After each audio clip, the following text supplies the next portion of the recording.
Hi, this is Dr. Kelly, and we're back with part two of protein. And we hope to talk about where we should get our protein from. Now, here's what happens when you don't have enough protein in your body: you get muscle wasting and weakness. You're also more prone to infection simply because proteins help to create the antibodies that create the resistance to infections. You may have a generalized irritable aspect to your personality that's not typical. Your skin may change, as will hair texture. Now, the bright side of not having enough protein is that it reduces the stress on your kidney. Obviously, if you're somebody going through dialysis, your protein consumption would be notably different. And it also reduces the stress on the liver. Anytime the liver is challenged, asking it to process certain items such as protein makes it harder on that. So if you have a liver deficiency or you're trying to go through a detoxification, reducing the amount of protein can definitely be a win-win. The truth is, there is an amazing amount of confusion out there as to what is the right way to eat. And there's people that support protein at every meal. There's people who support no protein at all outside of what you get from grains and vegetables and beans. And then there's absolutely everything else in the middle. This picture is from a proponent of the paleo diet, purely with meat and vegetables. But here is what I know. After 30 years in clinical practice, I have come to find there's no right answer for any human being, despite the incredible enthusiasm each of these authors might have for their perspective.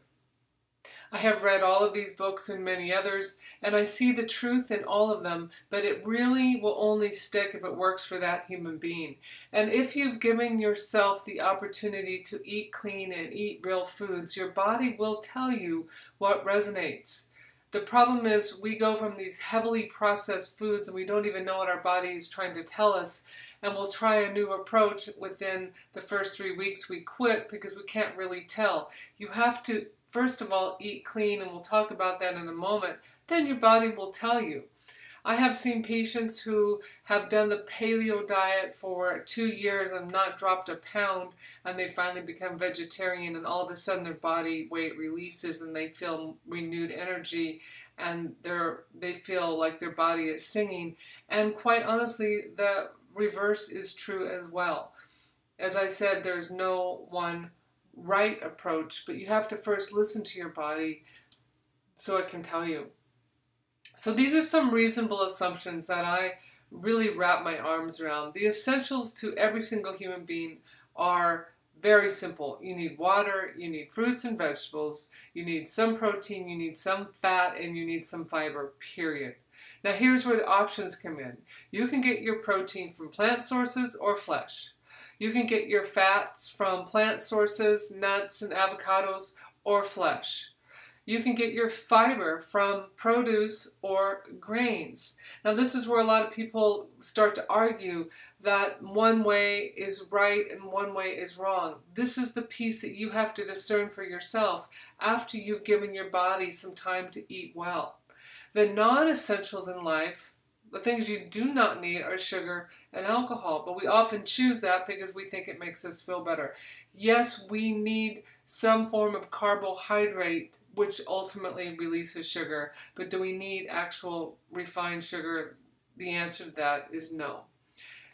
If there is anything in the world to avoid, I believe it is all processed foods, because they have been altered and changed.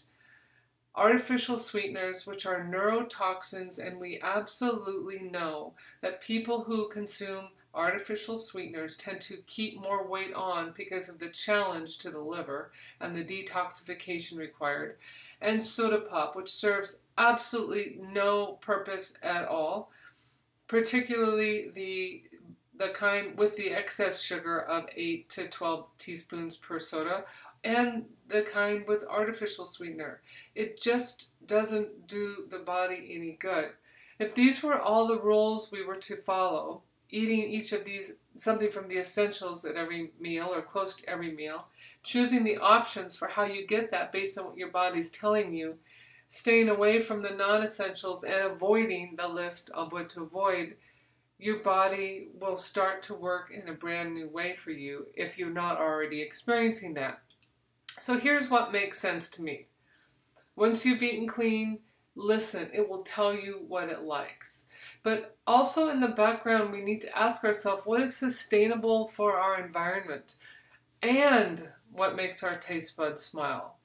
It's hard to imagine that everybody can be eating protein at huge quantities at every meal on planet Earth, given the fact that cows and sheep and hogs require so much land and so many resources and so much water. So the question is, what is sustainable? And that is something for us to discern more and more in the future. And ultimately, to eat to live and not live to eat, which is something that does go away as you start to eat cleaner, more nutritious food. You have more time for fun because you have the energy to do it, as opposed to craving foods because of notable addictions that have developed over time. So our next module is one that I hold very near and dear to my heart. This is an area that if you don't understand the component parts of our friendly bugs in our gut, you will lose an opportunity to attain the health that you so desire. So thank you so much for your time, and I look forward to speaking to you in the next module.